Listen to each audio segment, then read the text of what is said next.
His face was struck by the wind and snow, which were so cold that they burned his skin. As he walked outside the gate, the figure of a lady appeared through the heavy layer of snow. Despite the numerous wounds all over her body, she stood erect and did not shiver.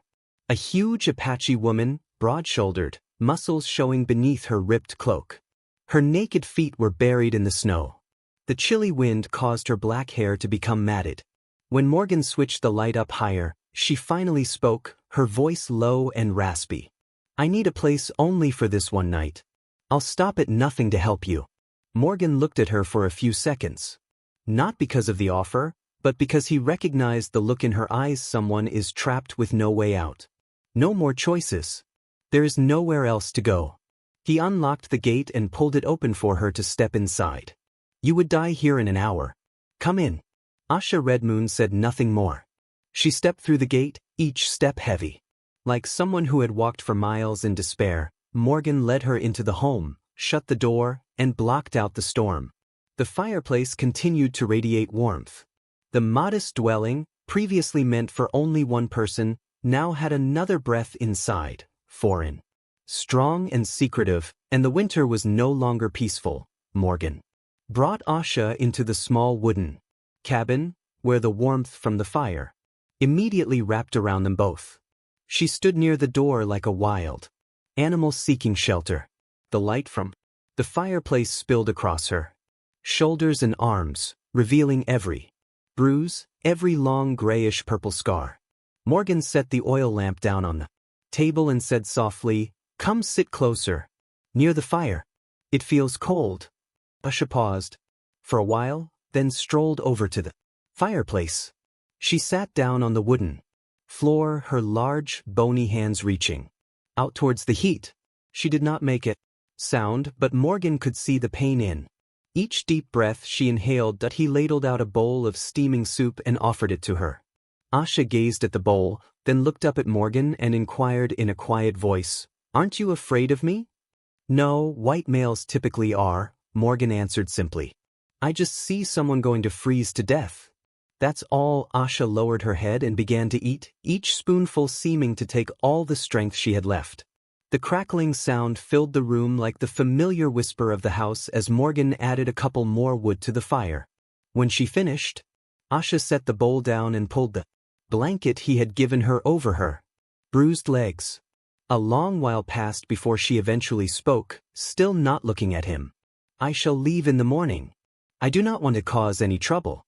Morgan squinted at the frost-coated window. Outside was nothing but dense white, and the wind howled so violently the door rattled on its hinges.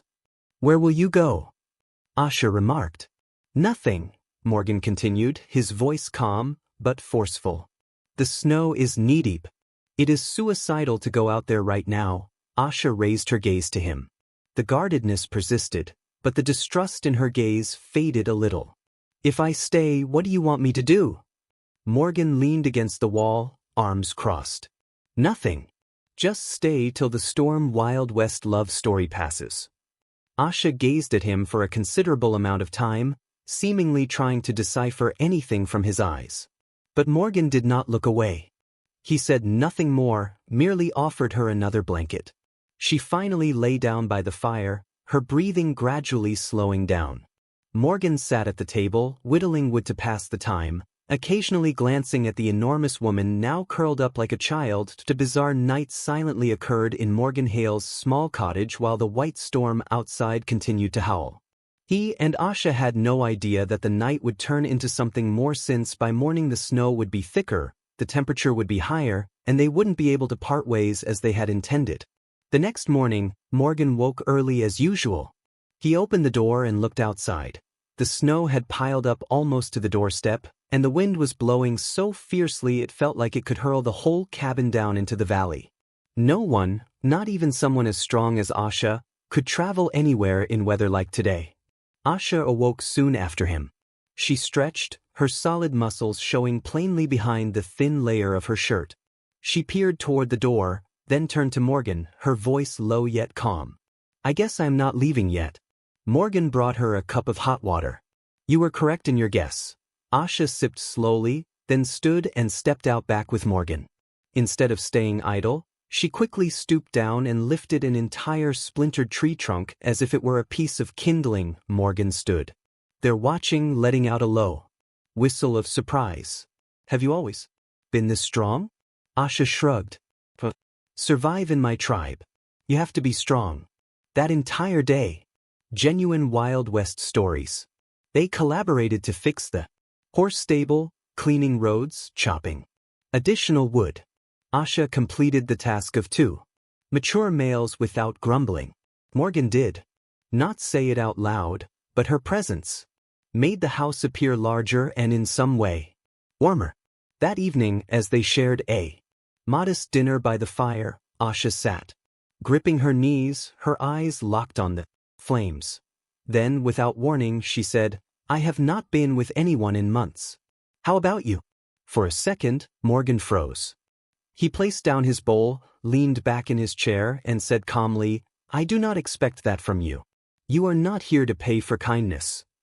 From the edge of the firelight, Asha gazed at him. Her tough visage briefly melted in the pleasant light. The man I met before you. That was not how he thought. Morgan took his time responding. He is not me. Asha said nothing more. But her hand, which had been grasping the blanket fiercely, gradually relaxed as if she had just set down a heavy burden. That night, Morgan lay in his bed while Asha slept on the floor near the fireplace. But the space between them had changed. There was no more caution, no more distrust. Asha whispered, there were only 2 people protecting each other from a harsh winter before sleep took her. Her back turned to him tomorrow. I'll assist you with whatever has to be done. I am not used to taking without giving something back, Morgan replied from the darkness. You owe me nothing here, Asha. Outside, the snow kept falling. But for the first time, in Morgan Hale's wooden cottage, the silence was no longer lonely. It was the beginning of something shared. The blizzard showed no compassion in the days that followed. The wooden cabin's roof was howling with wind. That evening, when the fire burned its brightest, Morgan saw something peculiar. Asha was sitting still, too still. Instead of watching the flames, she was staring into the dark corner of the room where the shadows stretched long like a ghost from the past. He placed another log to the fire, then asked gently, the wounds on your shoulders. They weren't from the mountain trail. Were they? Asha did not answer right away. Her face remained turned toward the shadows. Her black eyes fixed on a place that no longer existed. The last she spoke. Not the mountain. People did this. In order to prevent her from feeling cornered, Morgan took a seat next to her. Asha still did not glance at him. She slipped the blanket off her shoulders, displaying the long, deep scars, purple bruises, some twisted and healed and crooked lines. My own tribe. Morgan froze. Asha continued, her voice low and steady. Almost too steady.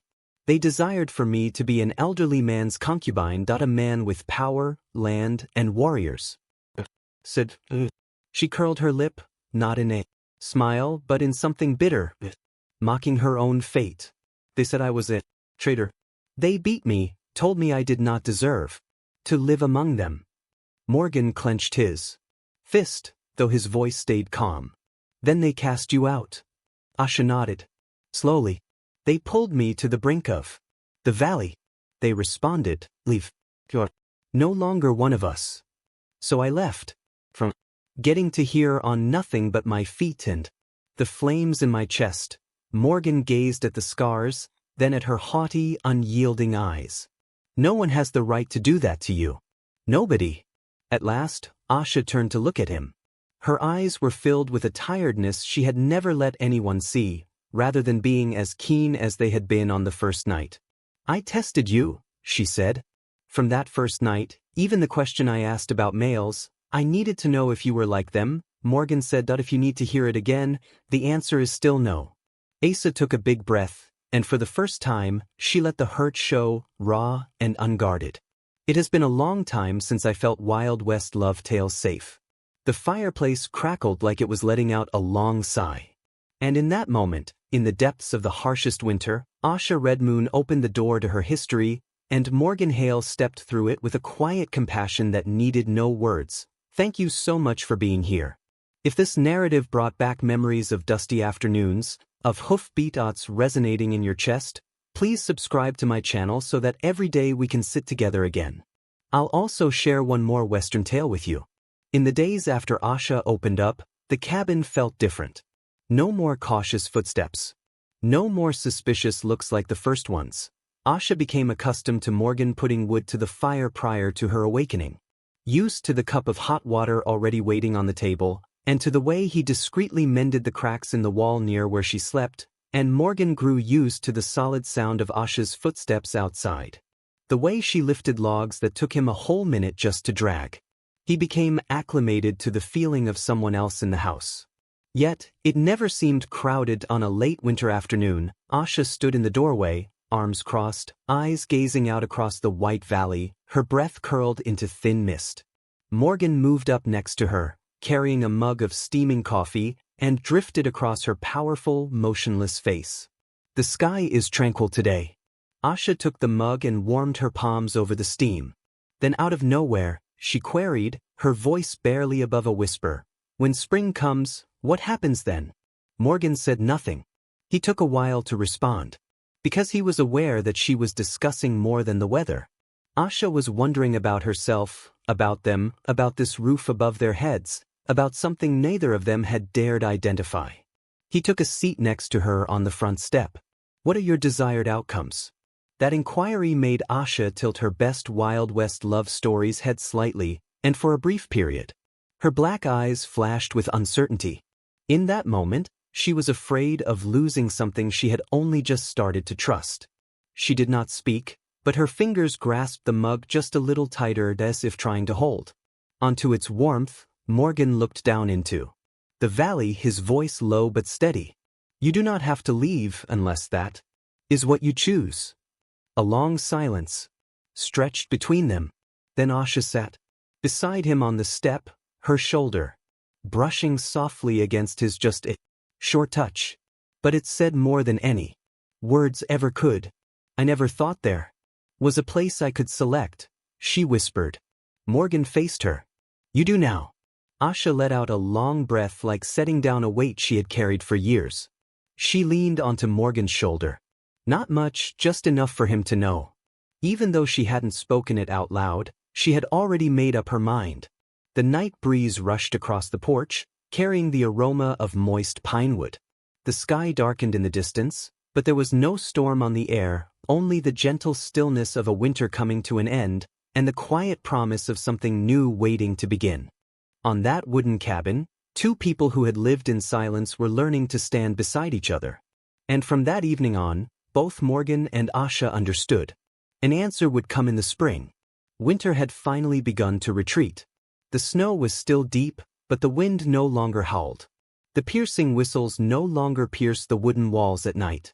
Morgan said, "I need to make a trip into town," after putting on his bulky coat and closing the stable door one morning. Asha gazed at him, a flicker of alarm in her eyes. "How long?" "A half day. I'll return before dusk," Asha nodded.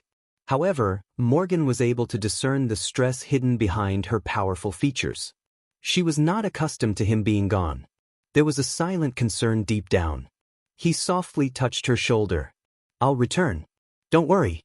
Asha nodded once more after pressing her lips together. Morgan rode off. Asha stayed at the doorway until the sound of hoofbeats receded into the pine trees. Morgan had never liked how congested and noisy the village at the base of the mountain was. However, he had a different reason for being here today. He wrote the words in legible letters while standing in front of the local attorney's office. When the red seal was imprinted on the paper, Asia Red Moon, a permanent resident, was under Morgan Hale's protection. Morgan felt something big had just been made right. It has nothing to do with ownership. It was a formal recognition that Asha was no longer an outcast, as well as a sense of safety, prestige, and belonging. He rode back at dusk, crossing snow-covered slopes glowing purple in the sunset. The door opened before Morgan could knock. Asha, the tall, strong woman who had once survived the beatings of a whole tribe, was there. But suddenly her eyes shone with unmistakable relief. "You returned. I told you I would." Morgan handed her the paper. Asha took it with both hands, reading the lines as if she could not quite believe them. Then she looked up. "What made you act in this way?" Morgan answered simply. "Because you are deserving of a place to call home." Asha remained silent for a long time. Her powerful lips shook ever so slightly. She laid the paper on the table, then took a step closer. That night, the breeze floated gently across the lonely rancher. The porch. Snow dropped slowly, softly like white dust. Asha stepped inside Morgan's room without hesitation. She stood by his bed, her voice low and steady like the beat of a drum. "I am staying." Morgan raised his gaze to those dark eyes, once filled with nothing except misery. Muttered, "I want to live with you." Morgan did not drag her in, and he did not stop her. Asha lay down next him as they began to kiss, giving each other warmth in the tactile language. Outside, winter was dying. However, within Morgan Hale's tiny cabin, something entirely new was being born. Spring did not arrive with blazing sunlight, but with the eerie hush of melting snow. Tiny spots of ice changed into streams cascading down between the rocks. The air was wet, carrying the faint perfume of pine, the smell of life returning. Asha stood at the doorway, looking down into the valley as it slowly altered colors. Her black hair fell over her broad shoulders, and the breeze made her thin shirt rippled gently with each breath. She was still the powerful Lady Morgan had initially encountered. However, she no longer had such a wild, lost look in her eyes. Behind her, Morgan emerged with 2 mugs of hot water. "Looks better than winter, doesn't it?" Asha took the cup and sipped. "I've never witnessed snowmelt." Morgan stood near enough to the person next to me so that she could feel his warmth. "Asa, I want to take you somewhere." She cocked her head slightly, wary of something she was unsure of rather than of him. Morgan just smiled. "Come with me." They walked through the pine forest behind the house, where the ground had started to show patches of soft, moist brown. When they approached a little clearing, Morgan stopped. It was the largest pine tree on the mountainside, the location where they had constructed fires during the early days of winter. Back when Asha was still keeping her distance, Asa looked around. "Why here?" Morgan stood facing her, took a deep breath, and spoke, not anxious, but clear. "You being here made this place a home." Asha narrowed her eyes a little, not quite comprehending. Morgan stepped half a pace closer. "I want the 2 of us, and you stayed with me." He gave his head a scratch. They had a silent moment that was a touch awkward. Asha glanced at him, her dark eyes flickering, not with fear, but with something else. "What is it you want?" Morgan gave a nod. "I want to marry you. Not because you need shelter, but because I desire that with you." Asha looked down at her hands. Hands once bruised and bloodied. Hands that had battled a whole tribe to protect her liberty. And now those hands trembled. Cowboy rescue story. Slightly, she stretched out and touched Morgan's chest. The exact location of his heart. Thumped steadily, like a promise that would never break. Then Asha murmured quietly, her voice low and sweet. "We will be a family."